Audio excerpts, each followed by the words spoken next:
नमस्कार। फर्स्ट बिहार झारखंड में आपका स्वागत है। मैं राहुल ओझा आपके साथ। इस बिहार विधानसभा चुनाव के बाद से जीतन राम मांझी की जो डिमांड है वो काफ़ी ज़्यादा बढ़ गई है।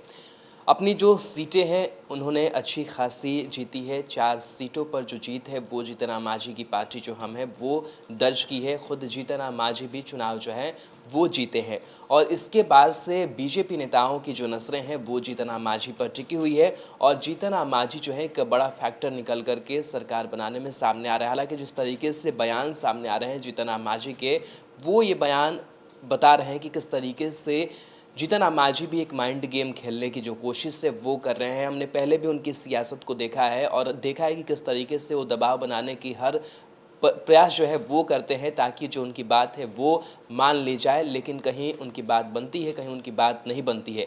लेकिन फिलहाल वो एक अपना अलग स्टैंड जो है वो लेते हुए नज़र आ रहे हैं और एक बड़ा जो बयान है वो उन्होंने दिया कि वो मंत्रिमंडल में खुद अपनी जो जगह है वो नहीं रखना चाहते हैं। इस बयान का मतलब ऐसे भी समझा जा रहा है कि वो खुद अपने बेटे को वो जो जगह है वो दिलाना चाहते हैं और इसके लिए एक जो माइंड गेम है उससे सेट करने की कोशिश जो है वो जीतन राम मांझी कर रहे हैं। इस बीच एक तस्वीर निकल करके सामने आई है जहां पर बीजेपी के 2 बड़े नेता जो हैं वो पहुंचे जीतन राम मांझी के घर और वहाँ पर घंटों जो मुलाकात है वो बंद कमरे में हुई है और जो एक रणनीति है वो बनाई गई है। बीजेपी की जो नज़रें हैं वो जीतन राम मांझी पर टिकी हुई है।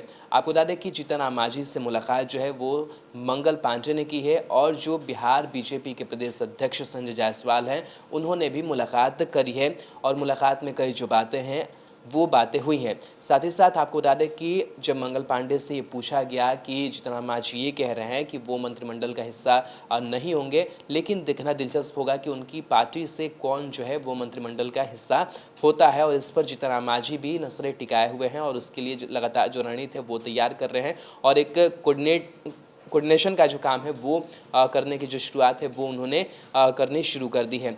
मंगल पांडे ने यही कहा कि हमें खुशी है कि जीतन राम मांझी जी एनडीए से जीते हुए हैं, हमारा पर्सनल जो रिलेशन है वो भी है और स्वाभाविक तौर पर हम बधाई शुभकामनाएं जो देने के लिए वो यहाँ पर पहुँचे हैं। बाकी बहुत मसले पर ज़्यादा कुछ मंगल पांडे ने नहीं कहा, लेकिन बातें जो हैं वो ज़रूर हुई है। साथ ही साथ चिराग पासवान को लेकर भी जीतन राम मांझी का बयान सामने आया। उन्होंने स्पष्ट रूप से कहा कि चिराग पासवान के चलते 20 से 25 सीटों का जो नुकसान है वो एनडीए को हुआ है। साथ ही उन्होंने कहा कि वो अपना तो कुछ बना नहीं पाए लेकिन दूसरे का थोड़े से बिगाड़ने में ज़रूर सफल रहे हैं और वो बताते रहे कि उनके मन में प्रधानमंत्री नरेंद्र मोदी है, लेकिन नरेंद्र मोदी का जो विश्वास है वो पूरे एनडीए के प्रति है, वो नीतीश कुमार के प्रति है। हालांकि नीतीश कुमार को लेकर भी उन्होंने कहा है कि नीतीश कुमार का जो नेतृत्व है वो हमें चाहिए, हम मुख्यमंत्री के रूप में नीतीश कुमार को ही देखना चाह रहे हैं। बहरहाल बातें जो है वो कई हो रही हैं, लेकिन इस एनडीए के अंदर की बात करें या फिर महागठबंधन की बात करें तो महागठबंधन तो खैर बहुमत से बहुत पीछे है, लेकिन अभी भी कई जो संभावनाएं हैं वो नज़र आ रही है और इन सारी संभावनाओं को लेकर के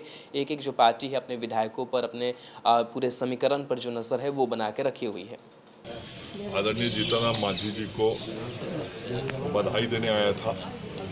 एनडीए की जीत हुई है और एनडीए की जीत में आदरणीय मांझी जी का बहुत बड़ा योगदान है और हमारे अभिभावक तुल्य हैं, तो मैं अपनी ओर से अपने अभिभावक को बधाई देने आया था। मांझी जी ने कहा है कि वो सरकार में शामिल मंत्री के रूप में नहीं होना चाहते हैं क्योंकि वो मुख्यमंत्री और ये मेरे स्तर का विषय नहीं। मैं तो भारतीय जनता पार्टी का एक कार्यकर्ता हूँ और पुराना संबंध है आदरणीय मांझी जी से, उस नाते मैं अपनी ओर से शुभकामना और बधाई देने आया था।